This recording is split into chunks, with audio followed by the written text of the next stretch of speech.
While much technological process has resulted in technologies that make it easier for us to work, live, and traverse modern life, it has also opened up an expanding window of security flaws that hackers love to attack. And over the years, hackers, as well as the software they use in their crimes, have evolved significantly, and so have the tactics they use to carry out their assaults.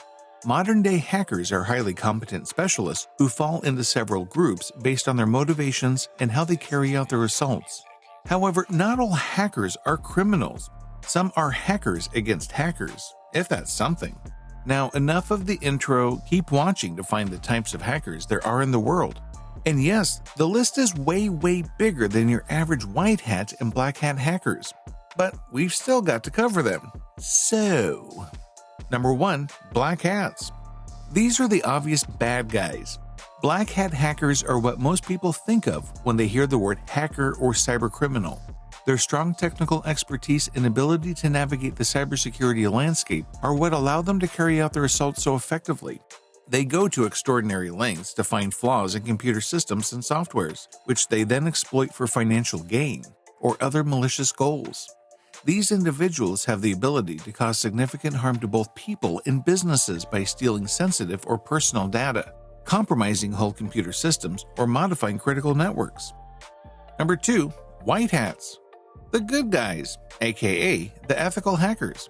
They have the expertise of black hat hackers, but organizations legally authorize them to hack their systems. Their motto? Protect and prevent. White hats identify security flaws and vulnerabilities in IT systems before hostile black hats may exploit them.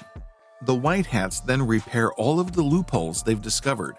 So as a result, their proactive hacking keeps black hats out or mitigates the damage that black hats may inflict. White hats are hired by government agencies, information securities, and firms such as Google, Facebook, and Uber to utilize the power for good. When they discover serious problems in their system, they even compensate them with bug bounties. Number 3, gray hats. The just for fun and mostly good hackers, but they're still illegal. They are a hybrid falling between the dark side of black hats and well-intentioned white hats. A gray hat hacker is a cybersecurity expert who discovers ways to get into computer networks and systems without bad intent, like a black hat hacker. Typically, they participate in hacking operations for the sheer delight of discovering weaknesses in computer systems, and they may even notify the owner if any flaws are discovered. However, they may not always follow the most ethical practices while engaging in hacking activities because they may breach systems or networks without the authorization of the owner. Number 4, blue hats. Blue hat hackers are commonly employed by computer security or IT consulting organizations. Companies such as Microsoft engage them to test software, applications, security upgrades, and other releases before they're made available to the general public. Blue hats seek to identify security flaws during penetration testing evaluations so that organizations may patch and reliably publish new versions. Number 5, red hats. While white hat hackers work to battle black hat hackers, red hats want to destroy them. They hunt for black hat hackers and unleash harsh attacks on them with equally aggressive tools and unlawful procedures. Red hats have the ability to infiltrate a black hat system with malware or viruses. They also conduct denial of service or DDoS assaults. They may even acquire remote access to the black hat systems in order to destroy their equipment, computer networks, or other assets from within. Many red hats work as lone vigilantes. Others are employed by government agencies, high-profile corporations, social media platforms, and other entities that have black hats on their backs. Number 6, green hats. Hackers in the making. Green hat hackers make up for their lack of expertise with determination and a willingness to learn. What is their goal? To progress to full-fledged black hats. Green hats complete relevant certification classes and study online tutorials. To develop their abilities, they read the newest cybersecurity news and eat up tips provided on hacker forums. Because they're eager to put their skills to the test, their early hacking attempts may appear sloppy. However, each successful hack builds their confidence to take on more difficult assignments. Number 7, elite hackers. Elite hackers are the cream of the crop among cybercriminals. They are regarded as the most competent hackers in the area. They are frequently the first to uncover cutting-edge attack tactics and are regarded as specialists and pioneers in the hacking field. Worse, elite hackers offer hacking packages on the dark web so that others may easily deploy their destructive creations. Number 8. Script kiddies. Script kiddies, unlike green hats, have no interest in learning how to be genuine hackers. They acquire existing virus kits and pre-configured scripts generated by actual hackers on the dark web since they lack the ability to hack systems themselves. Their preferred methods? Denial of service, or DOS, and distributed denial of service, DDoS, attacks. They create an impact in the media and internet forums, capturing all of the attention and recognition that these script kids crave. Number 9. Hacktivists. They view their ethical hacking as a means of protest. Hacktivists gain unauthorized access and expose intel organizations or governments that are hiding from the public, or they harm those who disagree with their political, social, religious, environmental, and intellectual principles. Number 10. Whistleblowers. Whistleblowers and malicious insiders all operate from within companies. Their hacking goals, though, are vastly different. Whistleblowers aim to reveal unlawful, abusive, or unethical behavior inside a company, while malicious insiders use hacking to exact personal revenge and may launch attacks against their own firms in order to prove that they were correct about security flaws. Alternatively, if they do not receive a raise, they may hack their superiors and leak vital information. Malicious insiders will occasionally divert funds and install the malware in order to snoop on other employees. Number 11.